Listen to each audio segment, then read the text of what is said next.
കൊള്ളാം, നല്ലൊരു കൊലപ്പുള്ളിയാണ് പുള്ളി. ഇതിൽ ഒരു സെക്കൻഡ് ഹാഫിനുള്ള ഒരു ടൈലൻറ്റ് വിട്ടിട്ടാണ് പോണത്, അതെന്തായാലും കാണൂല.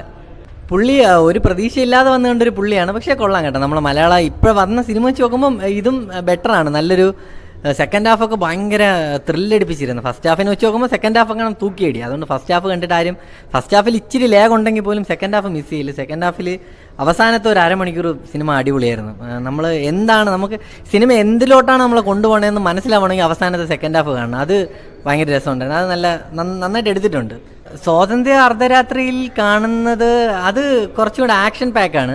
ഇത് അത് വെച്ച് നോക്കുമ്പോൾ കുറച്ചുകൂടി സസ്പെൻസ് എലമെൻ്റ് ഇട്ടാണ്. ഇനി എടുത്തു പറയേണ്ട ഒരാളെ ഇന്ദ്രൻ ചേട്ടൻ്റെ ക്യാരക്ടർ ഭയങ്കര, പുള്ളി ഉണ്ടെങ്കിൽ തന്നെ അത് വേറൊരു മൂഡാണ്.